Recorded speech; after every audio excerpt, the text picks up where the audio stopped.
tutorial. Kita adakan pertemuan terakhir untuk melakukan pembahasan untuk kasus-kasus yang sudah dibahas, yang sudah pernah di tutorialkan ya. Ada 5 kasus ya yang sudah dilempar ke teman-teman semua ya.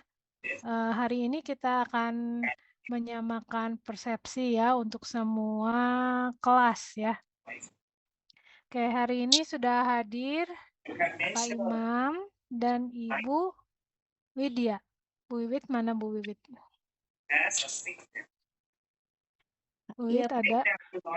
ada Ibu. Bentar nggak kelihatan. Dimanakah Ibu Wiwit? Oh ini, Bu Wiwit nggak buka kameranya ya. Oh, Bisa cuman Bu. saya yang buka kamera.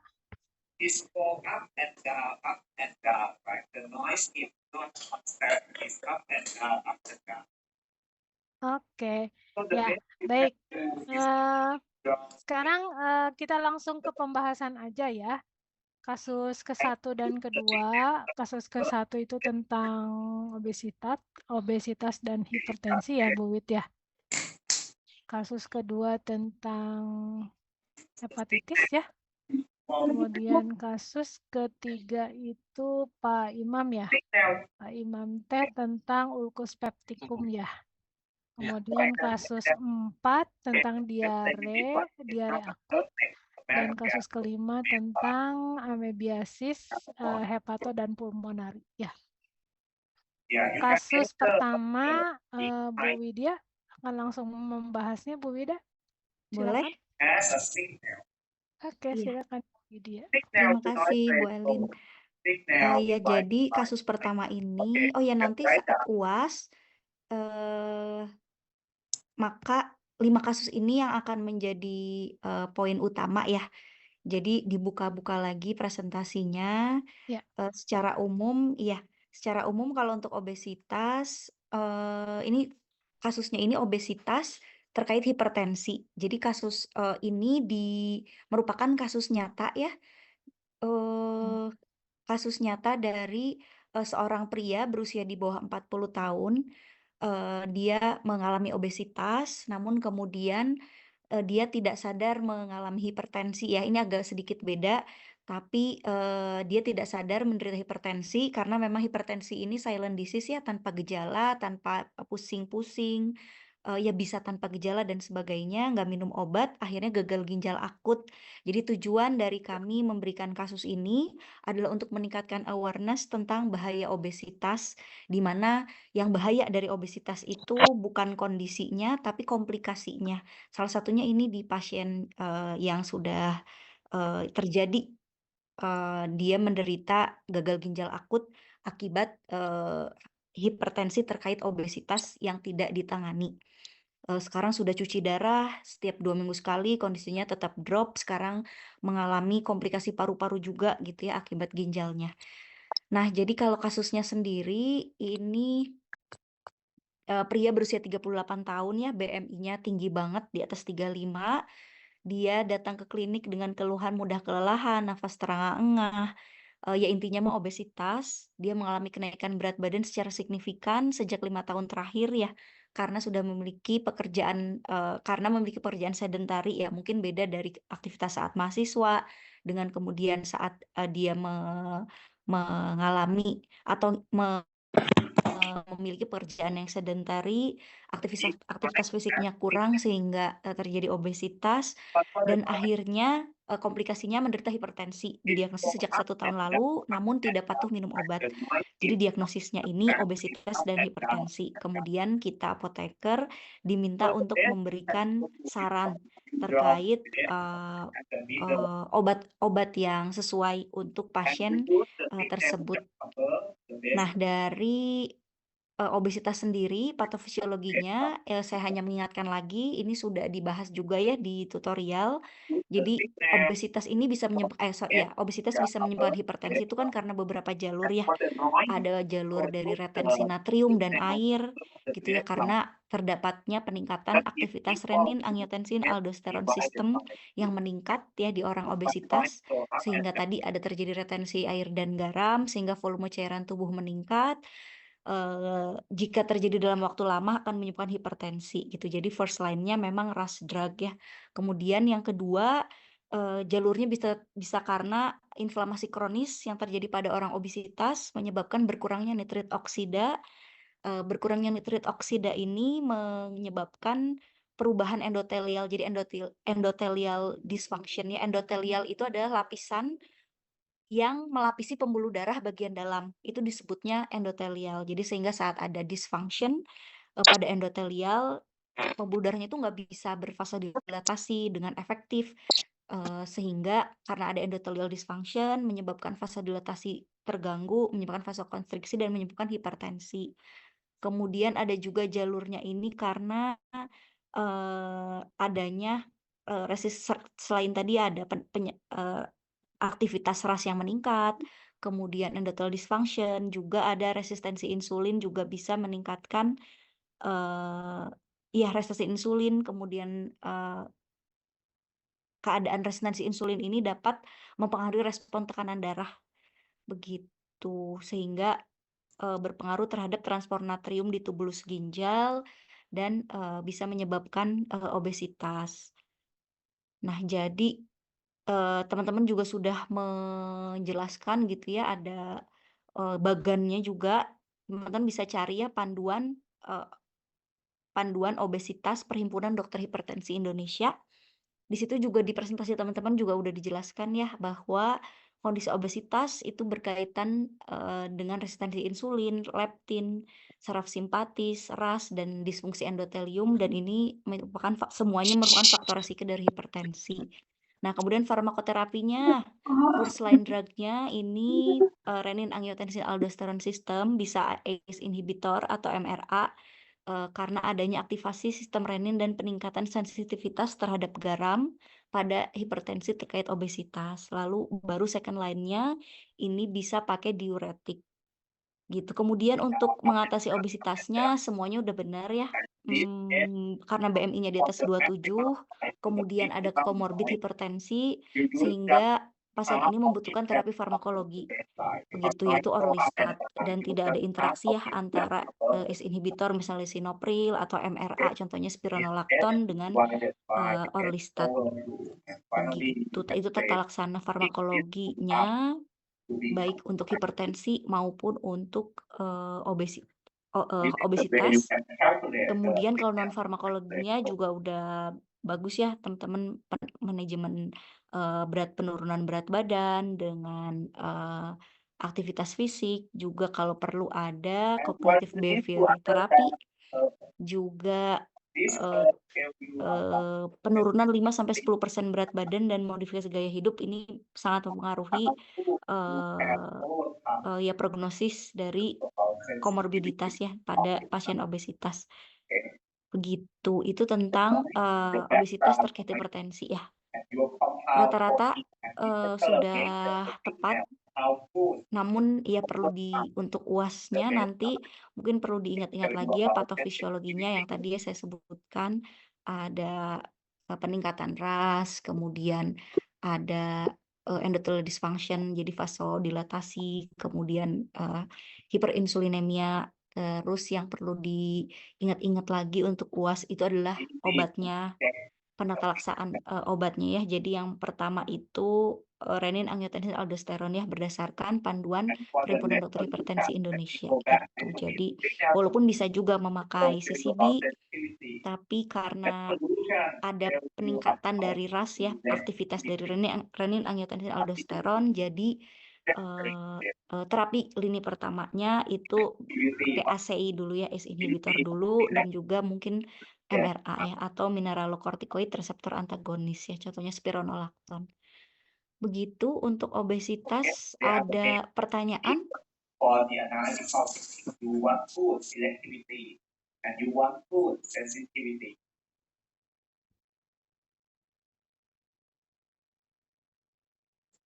Nggak ada.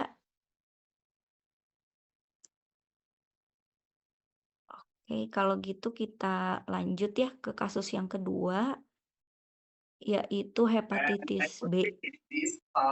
The technical term is something called system suitability. Nah, jadi untuk kasus hepatitis B, ini semuanya, ya saat, tutorial ini sudah tepat ya. Jadi, teman-teman juga memakai panduan dari Indonesia ya, ada panduan penata laksanaan hepatitis B dari, pemerintah.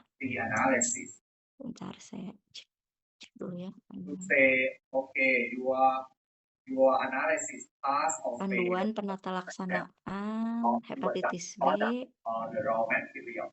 This is routine analysis that gives you the result for the industry that this production pass or this production Ya, fail. jadi kalau di kasusnya ini seorang pasien berusia 35 tahun datang ke klinik dengan keluhan kelelahan yang berkepanjangan, kehilangan nafsu makan, dan nyeri perut di bagian kanan atas. Kemudian pasien juga tidak memiliki riwayat serius, kemudian di pemeriksaan fisik dan laboratoriumnya itu ada ikterus atau warna kuning pada kulit dan mata, perut terasa keras, HBsAg-nya positif, kemudian IgG anti-HBC-nya positif, dan tes HbEAg-nya positif. Viral load DNA HBV-nya 4 kali 10⁴, SGOT di atas 80 mikro per liter, kemudian SGPT-nya juga di atas 90 ya, hampir 7-8 kali lebih tinggi dari normal. Kemudian biopsi hati menunjukkan hepatitis kronik dengan derajat nekroinflamasi yang sedang. Diagnosisnya adalah hepatitis B kronis. Gitu. Jadi hepatitis ada bermacam-macam ya. Ada yang A, kalau A itu biasanya disebabkan karena poor hygiene, oral fecal transmission. Kalau hepatitis B ini dia bloodborne disease ya. Jadi di pencegahannya melalui kontak darah dan sebagainya, atau melalui exposure mukosa gitu ya terhadap cairan tubuh. Nah, most atau kebanyakan dari penyakit hepatitis B ini akan sembuh dengan sendirinya gitu ya. Namun ada sekitar 10% kurang pasien yang bisa mengalami hepatitis B kronis dan menimbulkan komplikasi, salah satunya sirosis gitu. Jadi kebanyakan akan sembuh, cuman sebagian kecil lah yang akan mengalami serangan yang kronis yang berujung pada sirosis. Nah, untuk pasien kita sendiri ini dia didiagnosisnya hepatitis B kronis ya, di mana kriteria diagnosis dari hepatitis B kronik ini dia punya HBsAg seropositif selama lebih dari 6 bulan, kemudian DNA VHB serum lebih dari 20.000 IU, kemudian kalau pasiennya ini 4 gitu ya, 4 kali 10⁴ IU per mili, jadi sudah lebih dari DNA VHB serumnya, kemudian peningkatan ALT yang persisten, dan juga biopsi hatinya udah ada inflamasi. Jadi kalau sirosis itu kan merupakan inflamasi yang berkepanjangan yang menyebabkan fibrosis ya pada jaringan hati. Nah, pasien hepatitis B yang biopsi hatinya itu menunjukkan derajat inflamasi yang sedang sampai berat, ini merupakan indikasi bahwa pasiennya ini menderita hepatitis B kronik. Gitu. Kemudian pemeriksaan serumnya nih, apa sih bedanya HBsAg dengan HbEAg? Ini juga udah dibahas, saya ingetin lagi ya. Jadi kalau HBsAg ini adalah antigen pada permukaan virus hepatitis B. Nah, ini tuh yang ini merupakan marker yang paling sering diuji pada untuk penegakan diagnosis hepatitis B. Keberadaannya menunjukkan infeksi virus hepatitis B dan menandakan bahwa seseorang terinfeksi secara aktif ataupun kronis. Jadi bisa dua-duanya ya. Ini jadi itu tentang HBsAg. Hepatitis B surface antigen.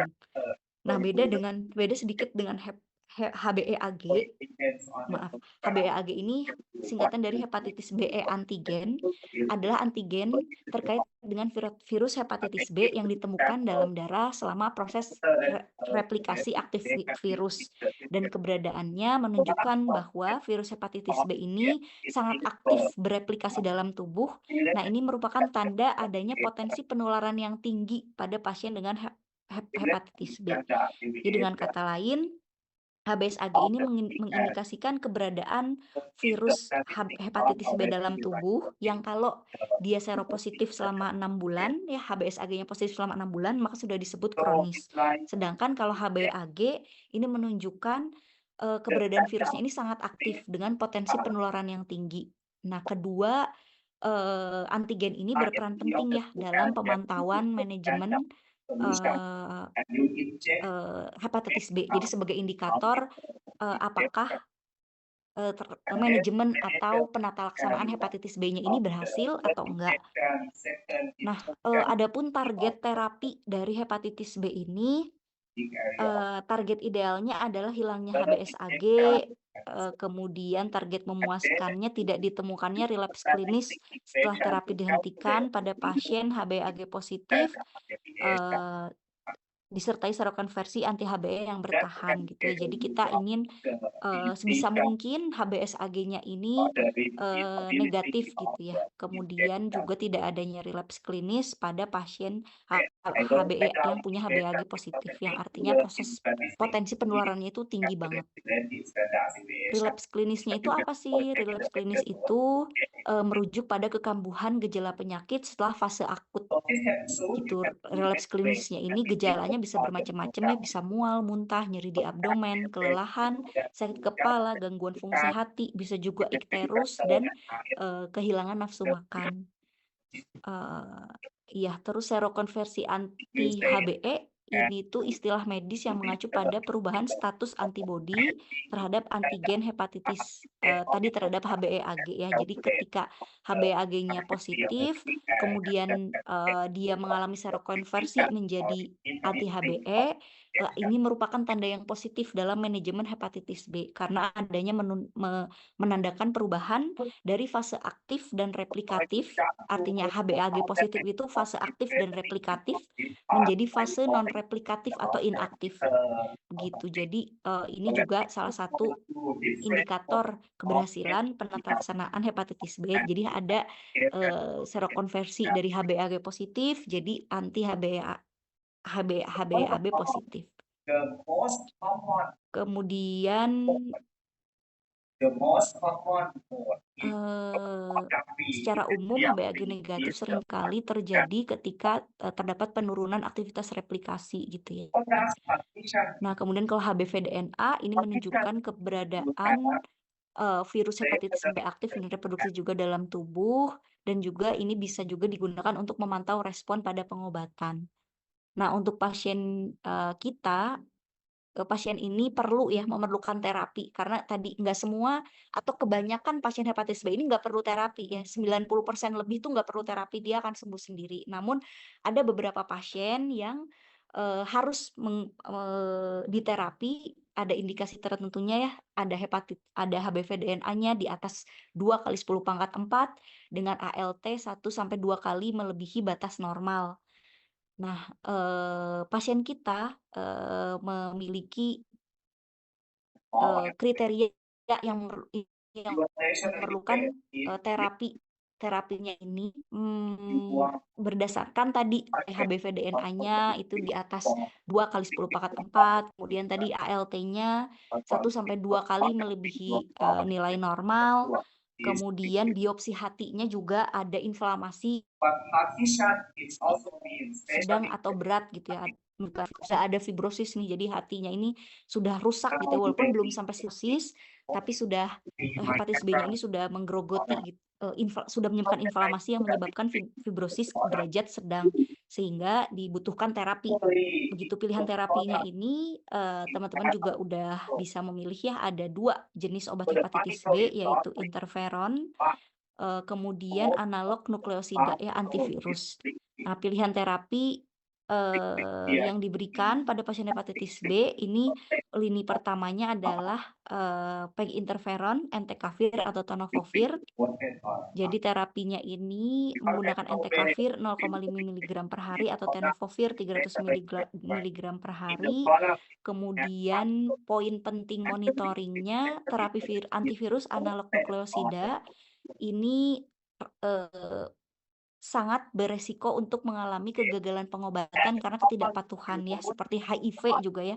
HIV, TBC itu kan harus terapinya itu harus nggak boleh putus gitu. Jadi untuk apoteker poin penting monitoringnya untuk hepatitis B adalah untuk anak nukleosida seperti tenofovir, entecavir, ini monitor kepatuhan pengobatan. Kemudian fungsi ginjalnya juga 3 bulan sekali dimonitor. Nah, jika pasien sudah patuh minum obat tapi respon terapi masih buruk, mohon dicek resistensi virusnya. Gitu. Kemudian untuk terapi dengan interferon butuh pemeriksaan darah minimal 1 bulan sekali ya, karena ada efek samping neutropenia atau berkurangnya neutrofil atau sel darah putih. Begitu. Jadi strategi pemantauan terapinya tadi kepatuhan, kemudian selama terapi harus dilakukan pemeriksaan HbA1g atau anti HbE-nya, ALT dan DNA VHB tadi ya, untuk mengetahui apakah penetelasannya berhasil atau enggak tuh. Jadi harus rutin dicek HbA1g, anti HbE, DNA VHB dan ALT. Pemeriksaan HBsAg dilakukan di akhir terapi, dilanjutkan dengan pemeriksaan anti HBs dilakukan bila hasilnya negatif. Jadi kalau HBsAg tadi bisa dilakukan tadi ya surface antigen, ini bisa dilakukannya di akhir terapi. Kemudian tadi ya ada fungsi ginjal juga dimonitoring, jangan lupa. Kemudian pemeriksaan HbE, ALT, DNA dilakukan pada 3 bulan pertama, kemudian dilanjutkan sampai 3 bulan berikutnya. Bila tidak ada relapse, pemeriksaan dilakukan tiap 3 bulan pada pasien sirosis dan tiap 6 bulan pada pasien non-sirosis. Baik, ini kegagalan terapinya tadi udah dijelaskan ya, adanya ketidakpatuhan minum obat. Jika pasien mengalami virologic breakthrough harus selalu dicurigai adanya resistensi ya. Kalau pemeriksaan HbA1g anti HbE-nya tidak membaik gitu ya selama 3 bulan, maka dicurigai adanya resistensi sehingga bisa diganti ke obat yang lain. Begitu, itu untuk hepatitis B ya, agak kompleks ya, namun sekali lagi tidak semua ya, bahkan kebanyakan nggak perlu terapi ya, hanya di kasus-kasus yang berat. Nah, pasien di tutorial ini merupakan kasus yang unusual ya, bukan unusual ya, uncommon. Jadi harus pakai terapi analog nukleosida atau boleh juga pakai interferon. Itu dimana juga beda ya dari cara pemberiannya, ada subkutan, sedangkan anak nukleosida ini oral. Ya, begitu. Untuk hepatitis B, jadi nanti coba dipelajari lagi PowerPoint-nya. Teman-teman udah, kemudian tadi dibaca lagi perbedaan HbA1g, HBsAg, dan juga indikator hepatitis B kronik ya, mungkin itu nanti akan keluar. Baik, mungkin begitu Ibu. Mangga saya lanjutkan ke Ibu Elin. Iya, terima kasih Bu Widya. Lengkap ya Bu pembahasan kasus dari Bu Widya, kasus 1 dan kasus 2. Ada pertanyaan nggak teman-teman? Silakan, mumpung ada Bu Widyanya.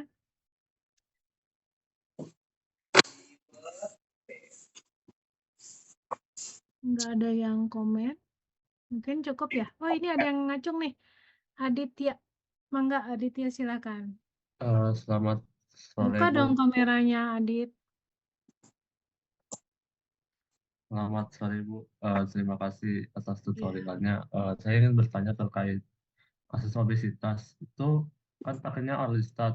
Terus kalau untuk obat kayak statin itu dipakai untuk kapan ya, Bu?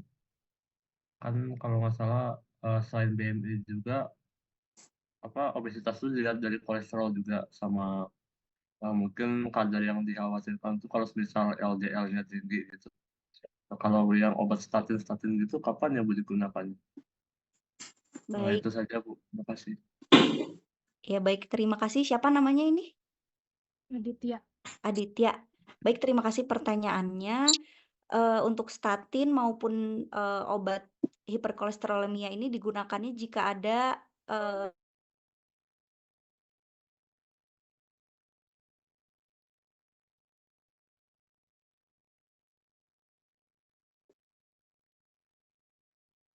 Bu Widyanya nge-freeze ya. Ditunggu sebentar ya.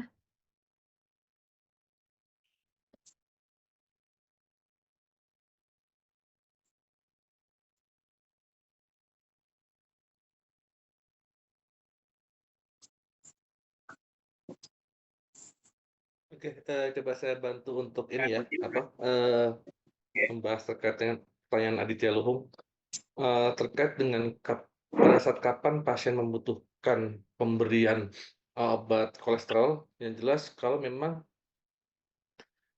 memang status atau parameter indikator dari kolesterolnya itu yang memang sudah membutuhkan obat itu sendiri. Karena kalau untuk pasien pasien yang obesitas, pertama memang kita lihat dari BMI. Terus saya lupa kalau di dalam kasus ini pasien kolesterolnya tinggi nggak?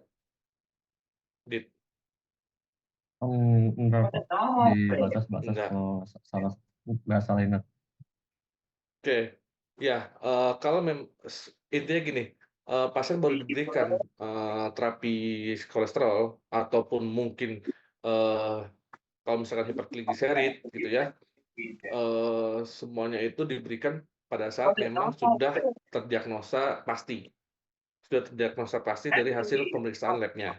Itu baru diberikan obat-obatan tersebut, entah itu kolesterol atau hipertrigliserid dan lain sebagainya. Selama kalau itu hasil pemeriksaan ataupun bahkan monitoring setelah mendapatkan terapi sebelumnya, itu statusnya masih bagus ataupun masih katakanlah ambang batas ke hiper, itu masih belum dibutuhkan. Maka yang dilakukan adalah secara non farmakologi gitu, perbaikan dari gaya hidup si pasien itu sendiri. Otomatis dilihat dari segi gizi terutama dari apa yang masuk gitu ya, asupan makanan dan lain sebagainya, seperti itu. Mangga Bu Widya sudah bergabung kembali. Ya, terima kasih Pak Imam. Ya, sudah, betul. Terima kasih. Jadi dilihat dulu ya parameter labnya. Tadi betul ada trigliseridanya tinggi apa enggak, kemudian HDL ya, kalau sekarang mah HDL, LDL. Jadi bukan kolesterol total doang, udah nggak zaman ya dilihatnya ada peningkatan LDL enggak gitu ya. Kemudian HDL-nya banyak enggak gitu. Kalau HDL-nya banyak kan artinya banyak lemak baiknya dan sebagainya gitu ya. Ada juga kasus pasien yang dia overweight tapi kolesterolnya bahkan agak tinggi sedikit, tapi dokternya bilang asal kamu berubah gaya hidup tidak membutuhkan obat penurun kolesterol. Kemudian ditambah dia dipakai Orlistat, di mana Orlistat kan mekanisme kerjanya dia menurunkan absorpsi lemak melalui penghambatan enzim lipase pankreas, sehingga otomatis lemak yang terserap dari makanan itu akan diblok dengan Orlistat ini, jadi kadar lemaknya juga turun, ditambah nanti ada perubahan gaya hidup, nggak gorengan dan sebagainya, sehingga diharapkan profil lipidnya ini juga membaik, itu seperti yang tadi Pak Imam bilang. Bagus pertanyaannya, terima kasih Pak Imam dan Aditya. Terima kasih Bu sudah menjawab Bu dan Pak Imam. Oke, masih ada lagi? Silakan. Untuk kasus 1 dan 2, silakan.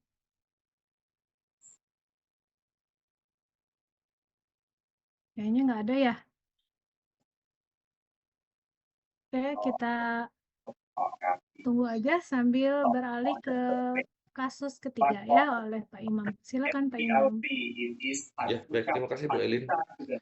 Oke, teman-teman, terkait dengan kasus ulcus pepticum, kasus terkait dengan ulcus pepticum merupakan salah satu kasus ya atau penyakit yang secara guideline itu sudah pakem.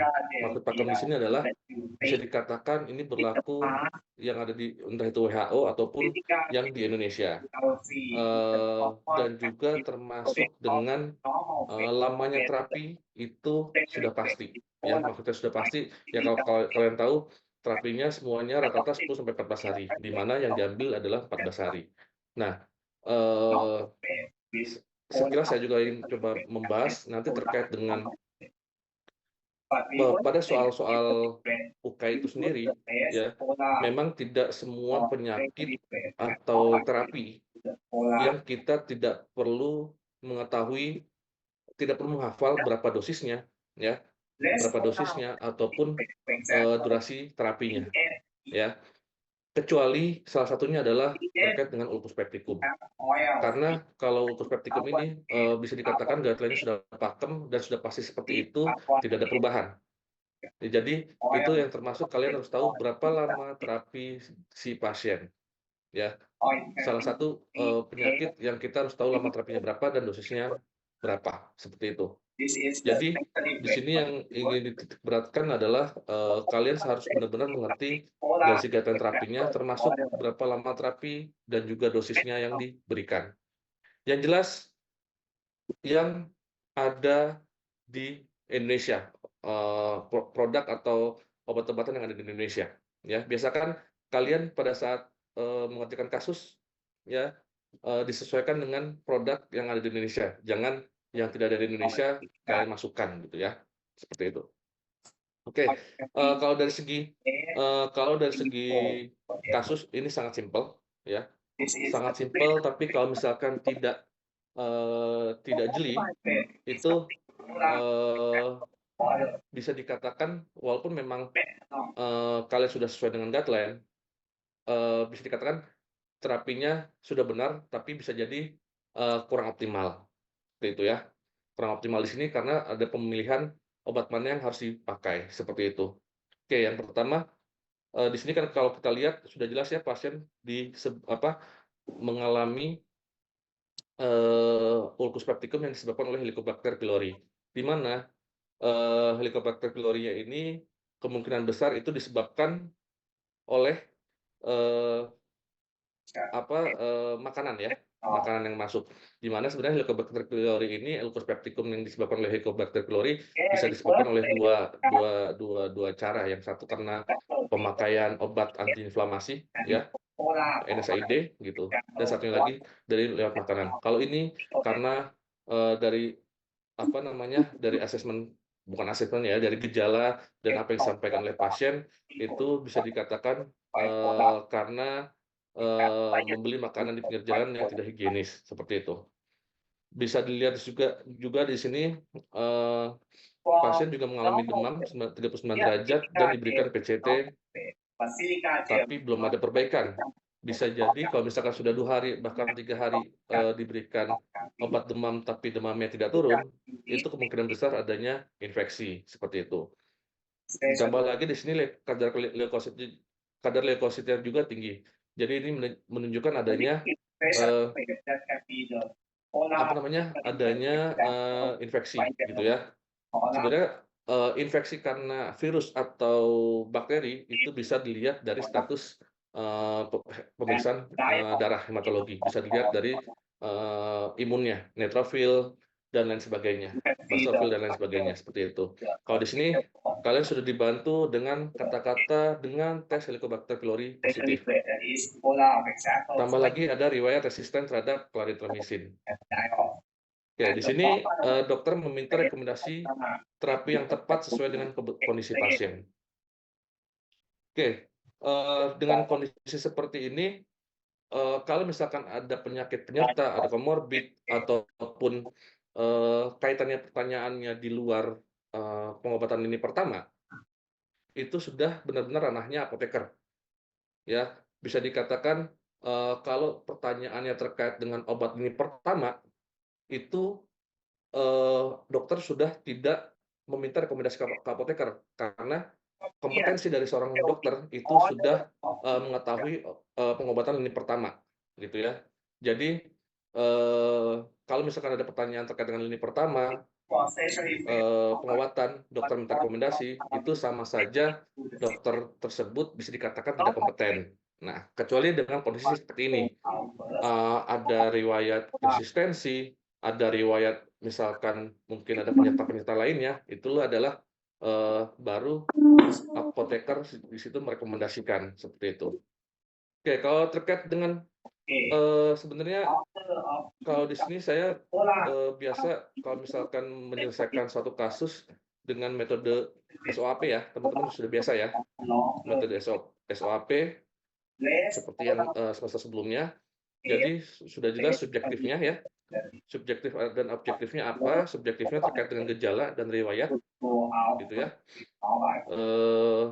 objektifnya dari hasil pemeriksaan laboratorium, biasanya seperti ini. Lalu dari asesmennya, kalian sudah tahu dari secara asesmen, secara patofisiologi untuk ulcus pepticum karena Helicobacter pylori ini, namanya juga ulcus berarti ada luka di mukosa dari lambung itu sendiri, sehingga bisa dikatakan si lambungnya itu juga bisa mengakibatkan gejala-gejala dan juga dari si luka tersebut, si Helicobacter pylori dia membentuk suatu lapisan atau membentuk koloni dan juga bisa membentuk lapisan yang namanya biofilm yang disebabkan oleh Helicobacter pylori, sehingga di situ banyak yang menyebabkan si pasien mengalami gejala-gejala, bahkan bisa menyebabkan anemia ya karena terjadi luka. Di sini kalau misalkan kita mau menambahkan perburukan, salah satu perburukan yang terjadi itu adalah pasien bisa anemia seperti itu. Ya kalian bisa, saya yakin secara patofisiologi sudah bisa kalian mengerti sendiri ya. Dan di sini saya langsung ngebahas terkait dengan guideline terapi. Guideline terapinya lini pertamanya itu sebenarnya terapi yang dipakai untuk pasien sekarang ini termasuk lini pertama, tapi memang alternatifnya seperti itu ya. Karena kalau dari lini pertamanya itu biasanya standarnya adalah pemberian PPI atau H2RA, clarithromycin, amoxicillin, dan metronidazole. Tetapi di sini pasien mengalami kondisi di mana dia resisten terhadap clarithromycin. Otomatis terapi tersebut tidak bisa digunakan, gitu ya. Bahkan bisa jadi yang sering terjadi adalah pasien yang mengalami resistensi terhadap penisilin, ya, amoxicillin jadi nggak bisa dipakai, atau bahkan pasien mengalami alergi terhadap beta-laktam, ya. Kondisi pasien mengalami alergi beta-laktam dengan resisten terhadap penisilin itu sendiri akan berbeda kondisinya ya. Kalau misalkan pasien mengalami resisten terhadap penisilin, masih bisa diberikan nantinya untuk terapi infeksi lainnya mungkin cefalosporin. Kalau yang alergi terhadap yang terhadap beta-laktam itu tidak bisa diberikan seperti itu. Otomatis pasien di sini langsung diberikan ke terapi yang bismut quadruple selama 14 hari, di mana kalau terapi yang bismut quadruple di situ ada bismut subsalisilat, lalu ditambah ada PPI atau H2RA, metronidazole dan tetrasiklin. Seperti itu. Di mana terapi yang diberikan itu selama 14 hari. Diambil waktu maksimal, bukan yang 10 harinya. Itu yang regimen terapi yang berlaku di Indonesia dan sering diberikan ke pasien itu selama 14 hari. Setelah itu pemberian untuk strain-strain yang resisten terhadap clarithromycin, maka quadruple terapi ini, bismut salisilat ini bisa dikatakan dia tingkatan pengobatan eradikasinya bisa sampai 90-95%. Makanya kenapa itu yang disarankan diberikan terapinya. Itu. Lalu untuk dasar pemilihan antara PPI dan H2RA yang dipakai untuk terapi, di sini kita lihat dari kombinasi dari PPI sama bismut salisilat itu dia akan lebih baik outcome-nya dibandingkan dengan H2RA, ya. Karena di sini kombinasi PPI sama bismut salisilat itu dapat meningkatkan efek pengobatan eradikasi yang disebabkan oleh Helicobacter pylori. Ya. Apalagi di sini kondisinya adalah pasiennya resisten terhadap clarithromycin. Jadi pemberian yang lebih tepat di sini pemberiannya PPI dan bismut substansilat, ya, bukan H2RA. Jadi digunakan adalah PPI, gitu. Dan juga ini cara kerjanya dia langsung menghambat si produksi asam lambung. Sedangkan kalau H2RA bisa dikatakan dia kerjanya tidak secara langsung. Makanya kenapa PPI itu jauh lebih baik secara outcome klinisnya. Ya, jadi di sini otomatis obat pertama, ya, bismut subsalisilat, PPI, metronidazole, dan juga tetrasiklin. Di mana untuk dosisnya bisa kalian lihat ya di ininya ya, apa namanya, di guideline. Lalu selanjutnya terkait dengan plan. Tadi kan udah assessment ya. Pertama assessment pertimbangan pemilihan obatnya apa segala macam ya. Antara PPI atau H2RA kita pilih PPI. Terus bismut quadruple kita pilih karena pasien mengalami resisten terhadap clarithromycin seperti itu. Maka plan untuk terapinya di sini plannya adalah tindakan atau terapi yang diberikan, termasuk juga edukasi, konseling, dan juga monitoring. Di sini pemilihan PPI bisa kita lihat antara pemilihannya, ya. Kalau di sini kan pasiennya dia bisa dikatakan pasien rawat jalan ya. Pasien rawat jalan atau biasa minimal pemeriksaannya melalui klinik gitu.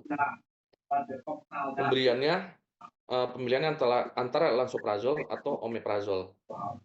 Di sini juga kita harus memilihkan outcome yang lebih outcome klinis yang lebih optimal, di mana lansoprazol itu lebih efektif dibandingkan dengan omeprazol. Sebenarnya ada lagi alternatif lain yang kerjanya lebih baik, yaitu esomeprazol. Ya, biasanya kalau misalkan pemeriksaannya di rumah sakit itu pemberiannya tidak jarang yang diberikannya malah esomeprazol langsung, bukan lansoprazol atau omeprazol seperti itu. Ya, jadi kalau misalkan bisa dikatakan bisa diberikan esomeprazol atau lansoprazol. Tinggal dibalikan lagi kepada pasien terkait dengan total harga yang harus biaya pengobatannya berapa, seperti itu. Dan semuanya masih masuk ke dalam regimen terapi. Ya. Di sini yang jelas pemilihan lansoprazol dibandingkan omeprazol itu sendiri, di sini lansoprazol lebih efektif dibandingkan dengan omeprazol karena lansoprazol bisa dikatakan dia memiliki interaksi obat yang lebih sedikit dibandingkan omeprazol. Selain itu juga lansoprazol lebih aman digunakan untuk pasien-pasien dengan kondisi tertentu. Dan lansoprazol dapat menekan asam lebih cepat dibandingkan dengan omeprazol. Maka itu ya salah satu alasan kenapa dipilihnya lansoprazol. Di mana lansoprazolnya digunakan sehari itu hanya 2 kali, pagi dan malam. Kalau kita lihat sama regimen terapi yang ada untuk bismut dan tetrasiklin dan metronidazole itu sehari 4 kali. Ya. Di mana lansoprazol aturan minum obatnya adalah diminum pada saat perut kosong. Perut kosong itu artinya 1 jam atau setengah jam sebelum makan atau 2 jam setelah makan. Dengan kondisi di sini kita bisa menyarankan pasien karena ada permasalahan terkait dengan lambung, ini kita lebih lebih baik kita menyarankan pasien meminum obat sebelum makan ya, 1 jam sebelum makan. 1 jam atau 30 menit sebelum makan. Karena bisa jadi tidak menutup kemungkinan nantinya ada terapi tambahan. Terapi tambahannya kalau misalkan ternyata pasien ya mengeluhkan pada saat makan perutnya sakit. Ya, kalau pada saat perutnya sakit, otomatis kita juga bisa memberikan terapi sukralfat. Ya, kalau seperti itu berarti aturan minum obatnya si lansoprazolnya 1 jam sebelum makan, sukralfatnya 30 menit sebelum makan. Sehingga pada saat pasien makan besar ya, makan berat, itu lambungnya terlindungi. Seperti itu. Lalu terkait dengan penggunaan bismut, metronidazol, dan tetrasiklin, di sini bismut diminum setelah makan, ya, bismut, metronidazol, dan tetrasiklin itu 4 kali sehari, diatur otomatis per 6 jam, ya, per 6 jam. Nah, untuk bismut dia minumnya setelah makan, metronidazol saat makan, dan tetrasiklin saat perut kosong. Kalau di sini, kalau tetrasiklinnya diminum berbarengan waktunya dengan meminum lansoprazol, berarti tinggal diatur si tetrasiklinnya 1 jam sebelum makan, lalu si lansoprazolnya dia setengah jam sebelum makan, atau tetrasiklinnya bisa kita berikan 2 jam setelah makan. Lebih amannya tetrasiklinnya diberikan 2 jam setelah makan. Ya, jadi 1 jam sebelum makannya itu lansoprazol, 2 jam setelah makan itu tetrasiklinnya. Lalu pada saat makan metronidazol, setelah makan selesai bismut baru diminum. Seperti itu.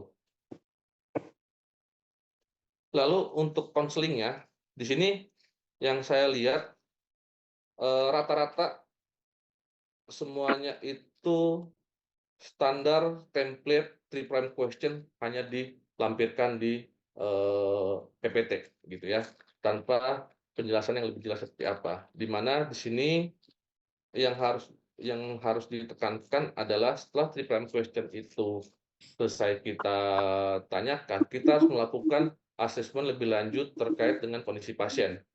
Ya, asesmen di sini yang dilakukan adalah pertama kita bisa menanyakan riwayat Helicobacter pylori sebelumnya pasien sudah pernah terinfeksi Helicobacter pylori atau tidak ya pada saat ulcus pecticum. Karena kita bisa melakukan asesmen terkait pasien bisa tahu sampai akhirnya pasien tersebut adalah resisten terhadap klaptomisin. Jadi di sini poin pentingnya ada di konseling juga terkait dengan asesmen kondisi pasien ya, asesmen terhadap penyakit ya, sama riwayat pengobatan sebelum-sebelumnya. Seperti itu. Di sini di konseling otomatis kita juga menjelaskan aturan minum obatnya ya, di mana poin pentingnya adalah obat ini diminum pada waktu yang sama setiap harinya selama 14 hari dan harus habis, terutama untuk antibiotiknya. Lansoprazolnya juga harus selama 14 hari ya, lebih baik di waktu yang sama, karena otomatis ini minum obat itu memang harus teratur, harus disiplin.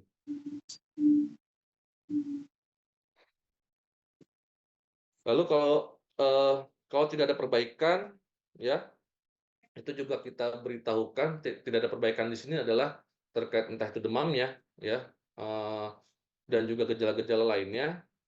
Kalau pada saat setelah 14 hari bahkan ya sebenarnya setelah 10 hari tidak ada perbaikan, bisa jadi mengalami resistensi yang lainnya begitu. Tapi ya di situ memang harus dilakukan pemeriksaan kultur bakteri terlebih dahulu seperti itu terkait dengan untuk pengecekan resistensi.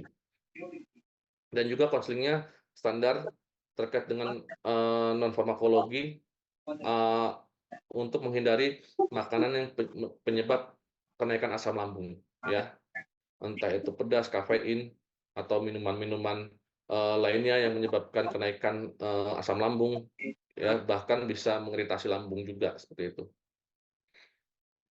Selain itu juga monitoring di sini kaitannya dengan pengurangan gejala dispepsia dan epigastrik, ya.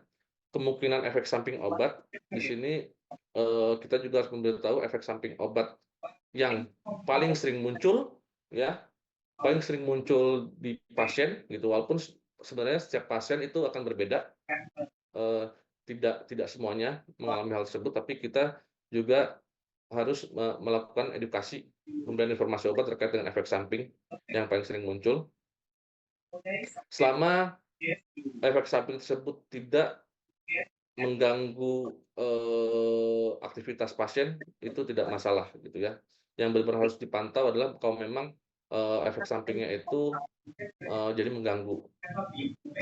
Kalau dilihat dari sini, dengan terapi yang diberikan, efek sampingnya tidak berbahaya untuk pasien, ya. Selain itu, terkait dengan monitoring terkait dengan kepatuhan pasien dalam pengobatan. Standar kalau namanya minum obat antibiotik itu harus patuh, disiplin, dan diminum pada waktu yang sama setiap harinya, gitu ya. Lalu juga memantau gejala atau kambuhnya kembali ulkus peptikum. Seperti itu. Ya, pembahasan dari saya mungkin cukup dari segitu. Mungkin ada pertanyaan dari teman-teman?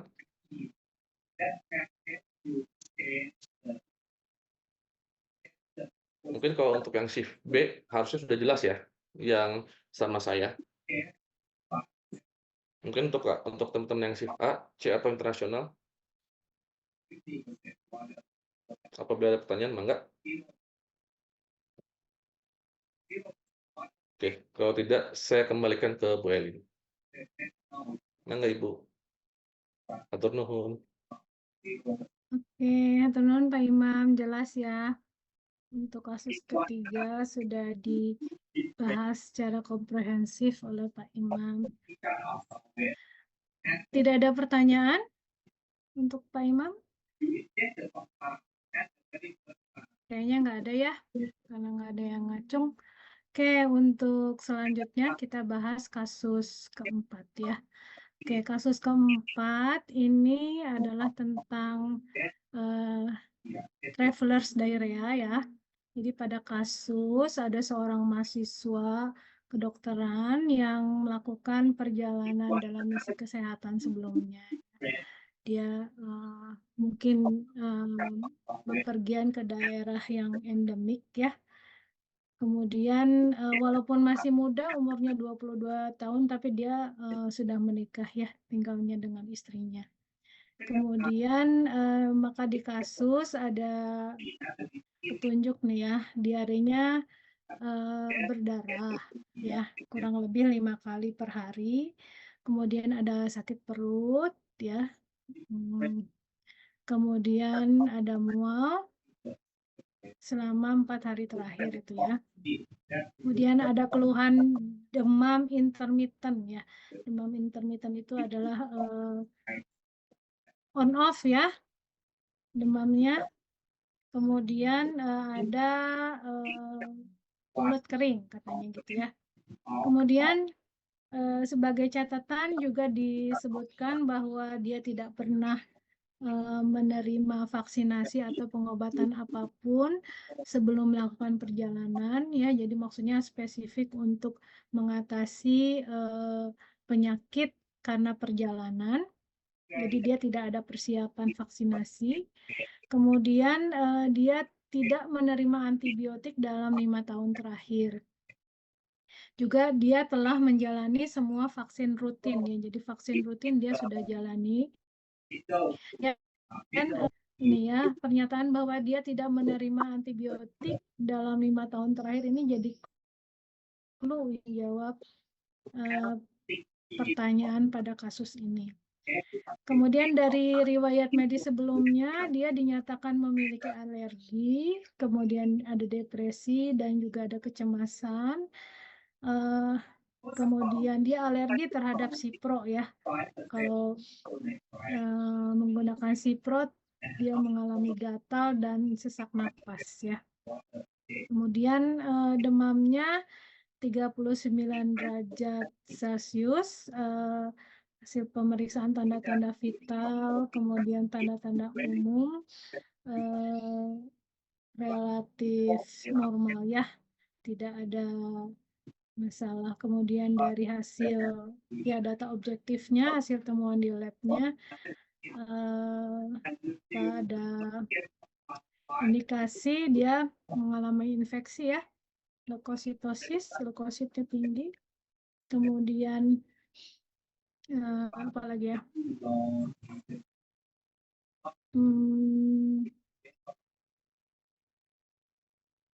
Oke, yang lainnya normal ya kelihatannya ya untuk hasil pemeriksaan lab. Oke ya. Yang nyata itu adalah leukositosis ya, leukositnya tinggi dan 15.000 ya, di atas 10.000. Nah, kemudian untuk pasien ini diagnosisnya mungkin dia mengalami diare akut inflamatori ya, karena dilihat dari gejalanya berupa diare berdarah disertai dengan demam ya, ada juga nyeri abdomen ya, serta mual. Nah, adanya diare inflamatori ini kemungkinannya penyebabnya adalah infeksi ya, infeksi. Kemungkinannya apakah ya bakteri ya, atau bakteri yang menghasilkan toksin tertentu ya, yang sifatnya invasif. Kemungkinan infeksi virus atau penyebab lain ya, ini bisa dieksklusi ya, karena umumnya virus ya itu menyebabkan diare non-inflamatori ya, yang dilihat dari temuannya itu biasanya diarenya berupa diare yang cair ya, watery diare. Kemudian dari hasil temuan di labnya kan leukositnya tinggi ya. Nah, biasanya kalau diare non-inflamatori itu tanpa adanya peningkatan leukosit ya. Nah, sementara petunjuknya mengarah ke diare karena bakteri ya.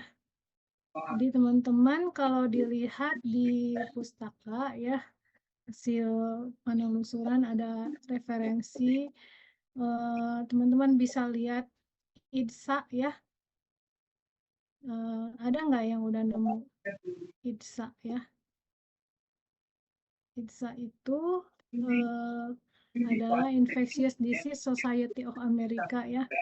Kenapa merujuk ke sini ya? Kenapa merujuk ke sini? Karena sayangnya ya di Indonesia tidak ada ya, belum ada PNPK untuk diare ya.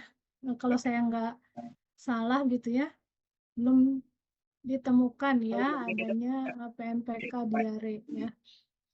Jadi referensinya ya dari ya ke WHO, ke CDC atau ke IDSA ini ya. Nah, dari guideline IDSA ini teman-teman bisa lihat petunjuk praktis ya, panduan praktis untuk mendiagnosis dan manajemen diare karena infeksi ya.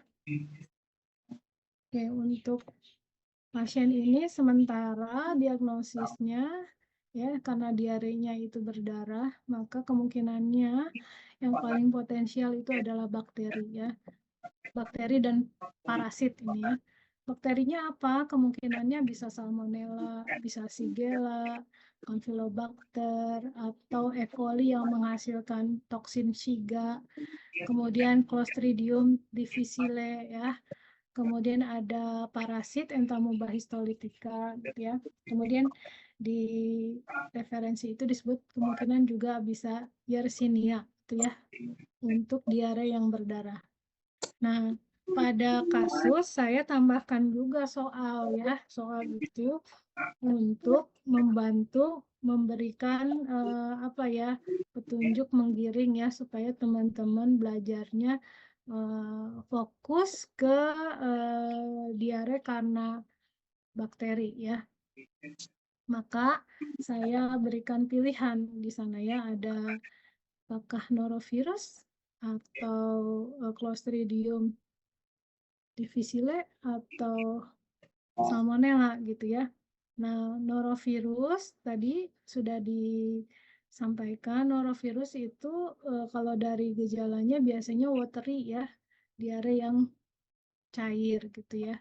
Kemudian tanpa demam, sementara pada pasien ini sebaliknya ya, ada demam, ada diare yang berdarah, sehingga kecurigaan mengarah ke penyebab bakteri atau parasit ya. Nah, selanjutnya antara pilihan yang ada ya, kan teman-teman dari diare yang berdarah kemungkinannya bisa Salmonella, Shigella, Campylobacter dan kemudian ada Clostridium difficile ya, kemudian ada parasit Entamoeba histolytica. Nah, sekarang antara Clostridium dengan difficile dengan Salmonella nih, yang mana yang paling mungkin ya untuk menyebabkan infeksi pada pasien ini. Nah, di kasus itu di soal saya tambahkan petunjuk ya bahwa pada pasien ini tidak menerima antibiotik dalam 5 tahun terakhir ya. Nah, kalau teman-teman perhatikan pada pedoman praktis dari IDSA tadi, ya teman-teman bisa tahu bahwa infeksi karena Clostridium difficile itu adalah infeksi faktor risikonya adalah pasien yang pernah menggunakan atau dalam pengobatan antibiotik gitu ya dalam 8 sampai 12 minggu sebelumnya gitu ya. Jadi kalau pasien itu menggunakan antibiotik atau pasien itu sedang dirawat di rumah sakit, nah ini kemungkinan tinggi untuk mengalami infeksi karena Clostridium difficile ya. Nah,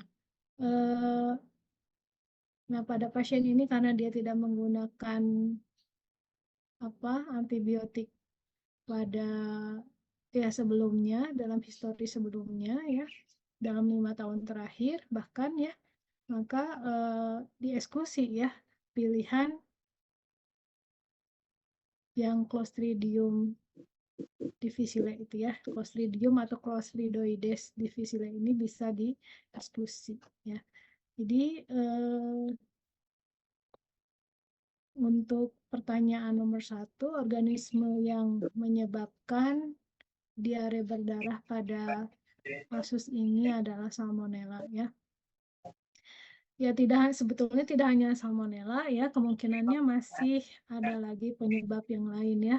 Tapi untuk kasus ini saya bantu kerucutkan ke Salmonella ya supaya pilihannya tidak terlalu banyak ya. Ya, seperti itu ya. Itu untuk kasus 1. Untuk pertanyaan pertama. Kemudian apalagi patofisiologinya ya, itu sudah disebutkan oleh teman-teman. Kemudian tentang penanganan paling tepat untuk mengatasi dehidrasi sedang. Jadi pasien ini ada petunjuk bahwa dia mengalami dehidrasi ya.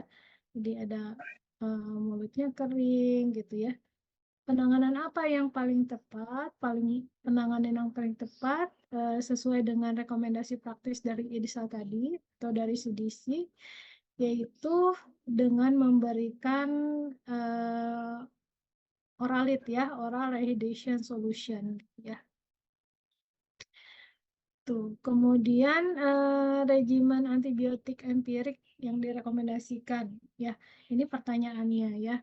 Jadi kalau pada kasus ini pasiennya kan mengalami diare ya, kemudian kan belum dilakukan kultur feses ya, jadi tidak tahu nih penyebabnya apa. Kemudian pasiennya juga mengalami demam ya, 39 derajat. Nah, untuk pasien ini maka perlu diberikan antibiotik empirik ya sebelum pasiennya memperoleh hasil pemeriksaan kultur dari fesesnya ya. Jadi perlu diberikan antibiotik empirik itu sesuai dengan panduan ITSA ya. Jadi pada pasien yang imunokompeten tapi ada demam di atas 38,5 derajat Celcius, maka pasien ini perlu mendapatkan antibiotik empirik ya sebagai terapi empiriknya. Antibiotik untuk terapi empiriknya adalah fluorokinolon ya. Fluorokinolon itu yaitu ciprofloxacin ya atau levofloxacin gitu ya. Nah, pada kasus disampaikan bahwa pasien ini alergi terhadap ciprofloxacin, maka ciprofloxacinnya tidak dipilih. Selain ciprofloxacin, untuk antibiotik, regimen antibiotik empiriknya adalah azitromisin ya di pedoman IDSA itu. Jadi azitromisin direkomendasikan untuk pasien pada kasus keempat ini. Ya, nanti teman-teman silakan cari ya pedoman atau panduan praktis untuk diagnosis and management of infectious diarrhea ya tahun 2017 dari IDSA. Ya, itu kemudian apa lagi ya? Ya, jadi karena ya penekanannya di sini ya pasiennya itu sebetulnya pasien dewasa yang mungkin apa namanya ya kekebalan tubuhnya masih baik gitu ya, jadi imunokompeten gitu ya, dan dia ada demam nih di atas 38 derajat Celcius ya, sebagai tanda bahwa ya ada infeksi infeksi apa ya yang sebagai tanda adanya infeksi gitu ya. Maka untuk pasien ini dalam rekomendasinya ini kuat ya, maka perlu diberikan terapi empiris ya dengan ciprofloxacin atau azitromisin ya. Kemudian berapa lama nih pemberian terapi treatment dengan empiris ini ya. Jadi treatment ini diberikan ya sampai organisme penyebab infeksinya ini teridentifikasi gitu ya. Ya mungkin aja diganti atau dihentikan ya tergantung pada hasil pemeriksaan kultur pasien ini ya. Itu aja untuk prevention ya biasalah ya, hygiene ya, kemudian ya sanitasi juga ya diperbaiki. Itu saya kira untuk kasus keempat. Ada pertanyaan?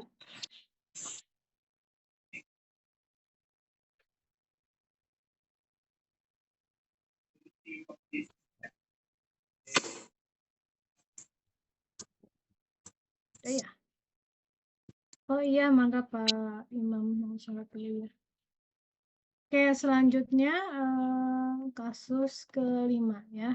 Ada yang bertanya, Ibu Liviananda. Bentar, nggak kelihatan. Oh iya, Liviananda. Ibu Mana? mohon maaf izin Liv- bertanya untuk kasus yang tadi kan tadi untuk rekomendasinya jadi pakai azitromisin. Tapi untuk ada interaksi dengan sertralinnya Ibu dari sumber yang saya baca itu bagaimana Ibu? Apa nggak apa-apa? Livi bisa jelaskan jenis interaksinya apa, kemudian signifikansinya bagaimana?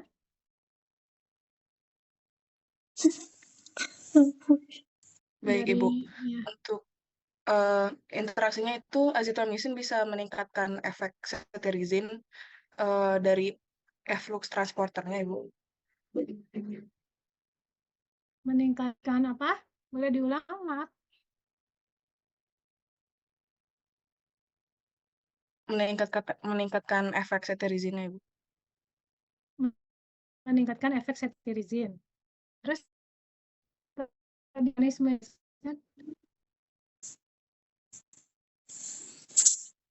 ada data signifikansinya nggak, Livia? Mohon maaf Ibu, mungkin saya perlu mencari lebih dalam lagi untuk signifikansinya. Ya, ya.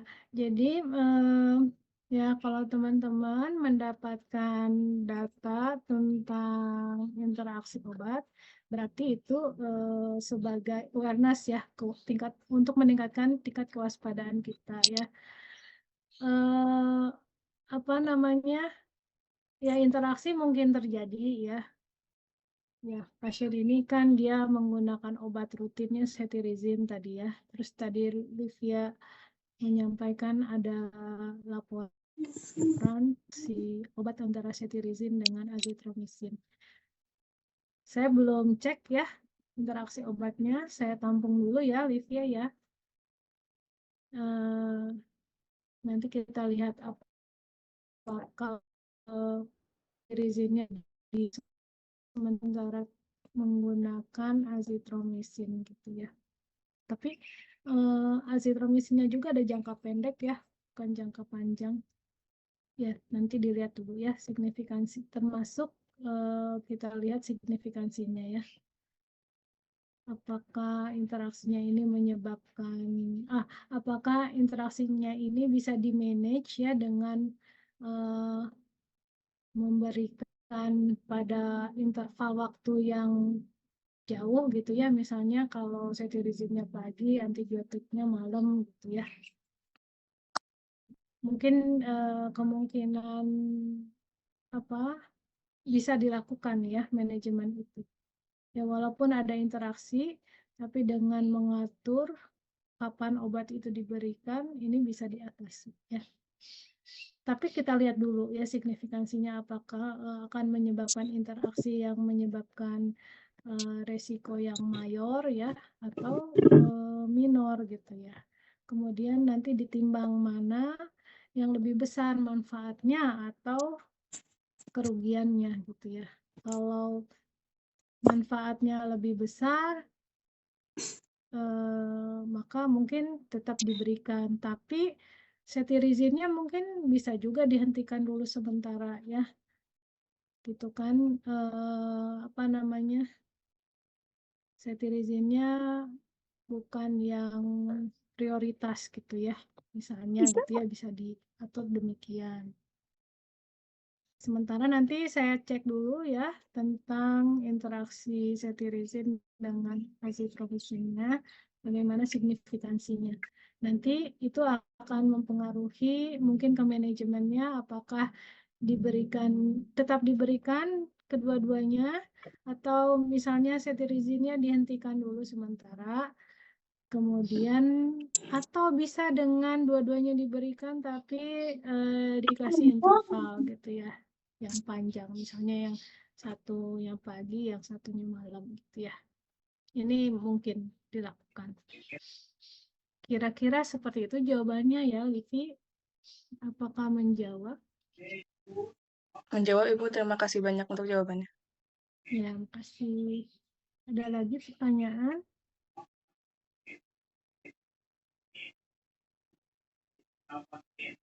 Oke, sambil nunggu kita buka dulu pembahasan untuk kasus kelima ya. Nah, kasus kelima ini adalah sebentar. Kasusnya jadi seorang pria 45 tahun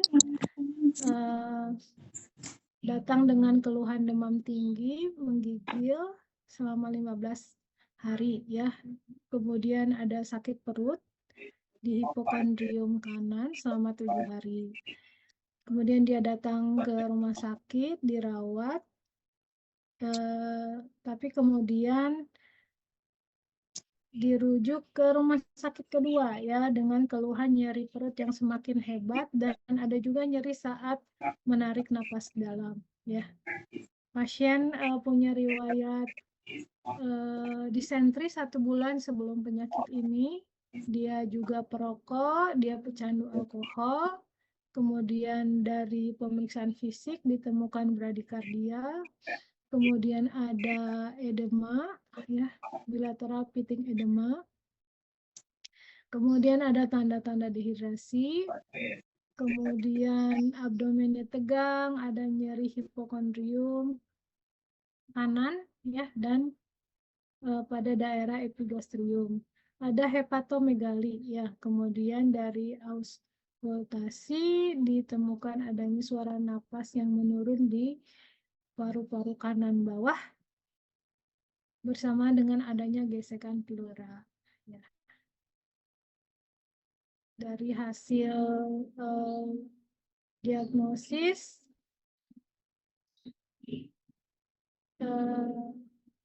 dari ronsen dada, dari hasil pemeriksaan lab juga dari ronsen dada, diagnosis sementara adalah abses hati ya.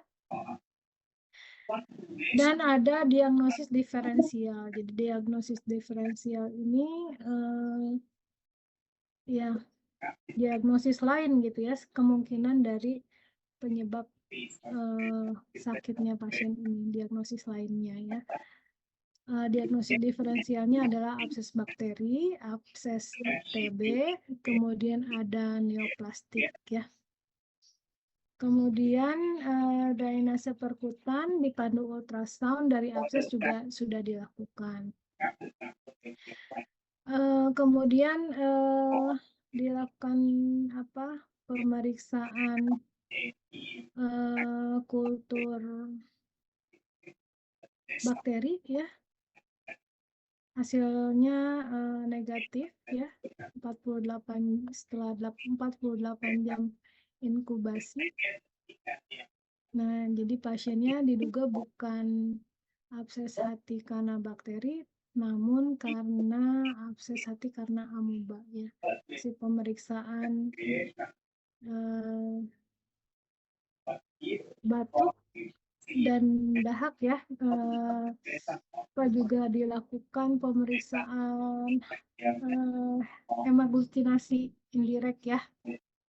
Ada titer antibody signifikan, angkanya 1:320.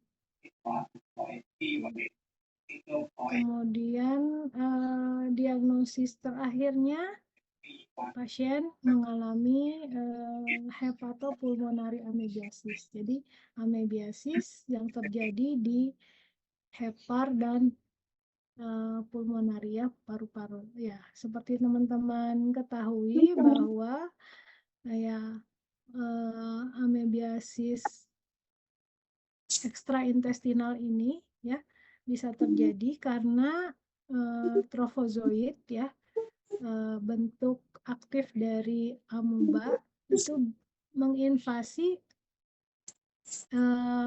dinding dari intestinal ya. Jadi awalnya dari amebiasis yang terjadi di usus, di intestinal. Kemudian trofozoidnya bermigrasi ke hepar ya, menginvasi hepar, kemudian menginvasi paru-paru atau pulmonari ya, bisa juga menyerang sampai ke otak ya kalau dari patofisiologinya. Nah, kemudian hasil apa lagi ya? Oke, dari ronsen dada ya, menunjukkan adanya efusi pleura sisi kanan dan pneumonia paru kiri ya. Diduga pasiennya juga mengalami pneumonia ya. Dari USG perut adanya hepatomegali disertai dengan abses di lobus kanan hati, penebalan dinding tanduk empedu, dan kemudian ada cairan. Ini kaitannya dengan abses hati ya, termasuk dari CT abdomen ya, menunjukkan adanya abses hati. Kemudian untuk alfa fetoprotein, kalau pada pasien ini 33 ya, nanogram per mililiter. Kemungkinannya adalah normal, bukan mengarah ke tumor hati ya.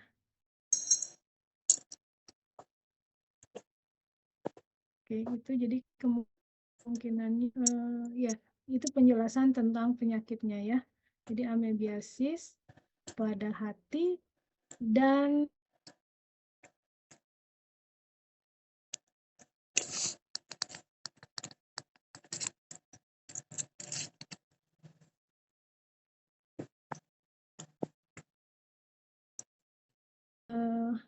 ya, jadi untuk pasien ini terapinya adalah dengan amobisida ya, amobisida, yaitu kalau dari buku dari buku Katsung ini ya, dan juga masih sama ya sampai sekarang. Buku Katsung tahun 2007 ya yang saya punya. Sampai sekarang masih sama ya untuk penanganan amobiasis pada ekstraintestinal ya, atau amobiasis hati, itu adalah dengan menggunakan amobisida jaringan ya. Amobisida jaringan itu adalah metronidazole ya. Jadi diberikan metronidazole, dan jangan lupa perlu penambahan luminal agent ya, amobisida luminal, yaitu bisa paramomisin, bisa diloxanida furoat ya. Ya, untuk pasien ini rupanya dia respon terhadap metronidazolnya buruk gitu ya, maka metronidazolnya diganti dengan chloroquine gitu ya.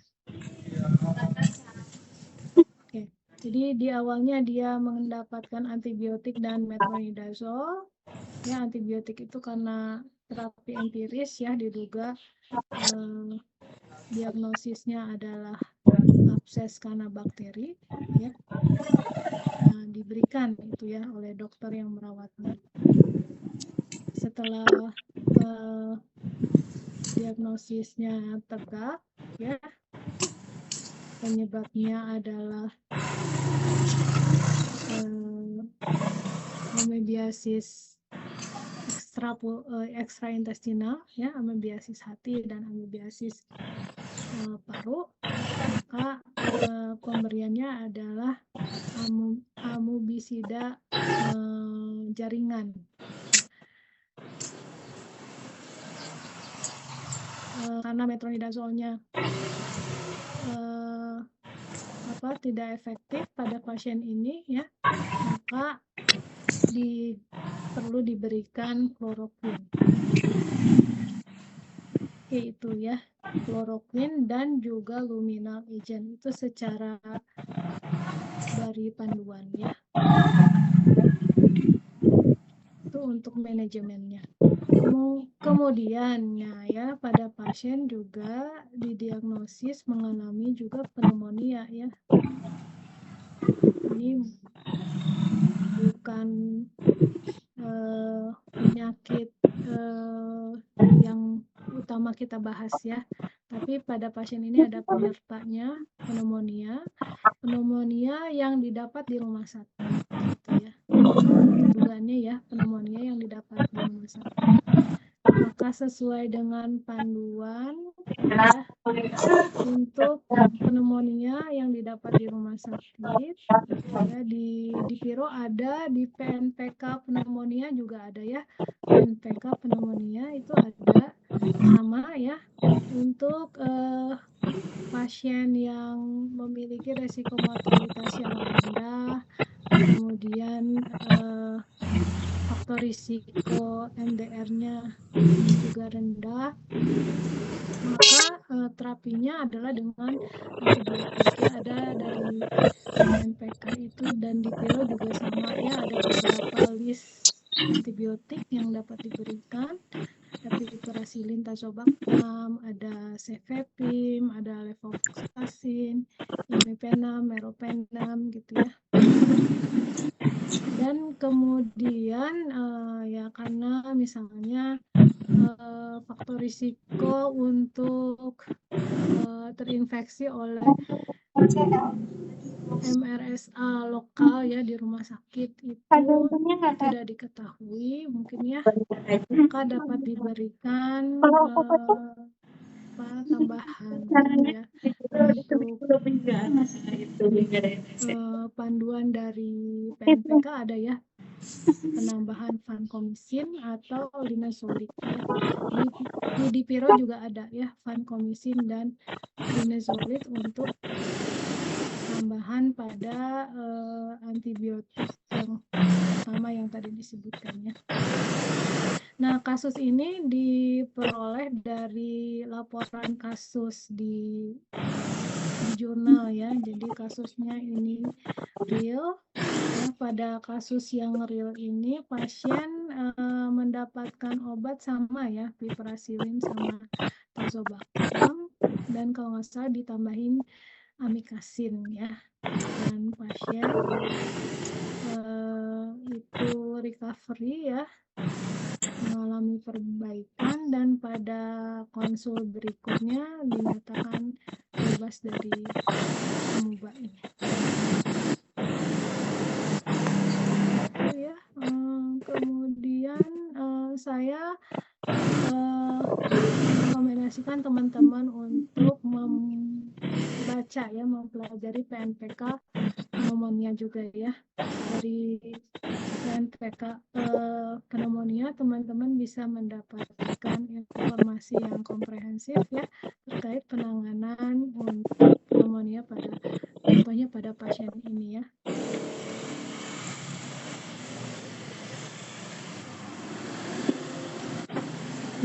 Apa lagi ya? Itu saya kira ya, kalau dari grup A dan C sudah ada ya yang dapat PNPK pneumonia. Mudah-mudahan teman-teman yang dari kelas lain juga udah dapat ya PNPK-nya. Termasuk untuk semua kasus ya, kalau teman-teman dapat kasus untuk penyakit-penyakit yang sedang dibahas, coba teman-teman pertama kali cari PNPK-nya. Dengan mendapatkan PNPK, teman-teman bisa mempelajari secara komprehensif ya rekomendasi dari para ahli nih yang sudah meramunya gitu ya, dia membandingkan laporan-laporan yang sudah dari hasil penelitian yang sudah dilakukan oleh para peneliti di seluruh dunia gitu ya. Itu saya kira ya untuk kasus kelima ya. Ada pertanyaan? Pak